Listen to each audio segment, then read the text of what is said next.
Deep inside the mountain, the tunnel opened into a vast cavern. It wasn't dark.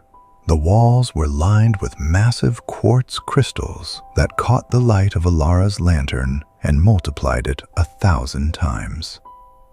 This was the Hall of Crystal Mirrors. As Elara walked, she didn't see her own reflection.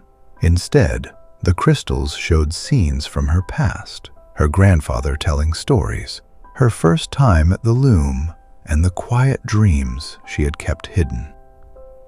The map glowed fiercely now. In the center of the hall sat a frozen lake. To cross it, she had to walk across ice that looked as thin as glass. Beneath the ice, she could see ancient banners and statues of a civilization that had moved underground to escape a great darkness. Every step she took echoed like a heartbeat. She realized that the mountain wasn't just stone. It was a library of everything the world had lost. At the end of the hall stood a massive gate made of star iron, guarded by a clockwork soldier. Its brass gears had rusted over centuries, and its eyes were dim. Elara remembered her grandfather's words. Not all locks require a key. Some require a song. She began to hum a melody her grandfather used to whistle while carving wood. As the notes filled the cavern, the clockwork soldier's gears began to turn. The rust fell away like dust. It bowed deeply, and the iron gate swung open with a melodic chime. Elara realized she wasn't an intruder. She was a guest who was finally arriving home. As Elara stepped through the gate, she gasped. She wasn't underground anymore, or at least it didn't feel like it. The ceiling of the immense cavern was so high it looked like a night sky filled with thousands of glowing stars that were actually bioluminescent fungi and floating crystals. Below her lay Eldoria. The city was built into the sides of a massive canyon with silver bridges arching over a glowing river. The buildings were made of white marble that seemed to emit its own soft light. There was no noise of machines, only the sound of falling water and the distant ringing of bells. Elara descended a long, winding staircase into the heart of the city. She found herself in the great library of Eldoria. Here, the books were floating spheres of light. When she touched one, a voice filled her mind, telling the history of the stars. She learned that the people of Eldoria weren't gone. They had simply transformed, becoming part of the light to protect the world's knowledge from a long-forgotten war. "You are the first weaver to return in 10 generations," a soft voice said. Elara turned to see an elder woman dressed in robes made of the same starlight material as the city.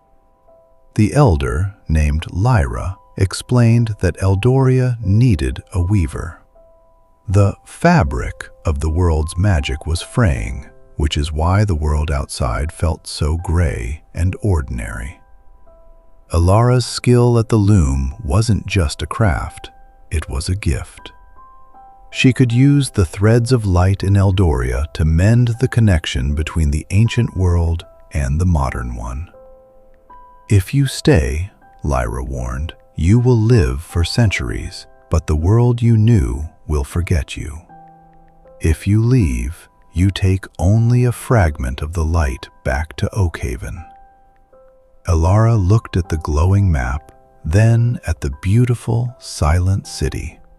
She realized her grandfather had left Eldoria because he loved the world outside, but he had kept the map so that one day someone could fix what was broken. She sat at a massive loom made of ivory and began to weave. She wove the blue light of the map, the memories of her village, and the starlight of the cavern. As she worked, the stars above grew brighter, and a warm energy pulsed through the ground. The weaving was finished. A bridge of pure light formed, connecting the heart of Eldoria to the peak of the Whispering Mountains. Magic began to flow back into the world, not as fire or spells, but as hope, creativity, and vivid dreams. Elara decided she would be the bridge. She would stay in Eldoria during the winters to weave and return to Oakhaven in the summers to share the stories. When Elara finally walked back into Oakhaven, she looked the same, but her eyes held the shimmer of 1,000 stars. She told the villagers that the stories were true.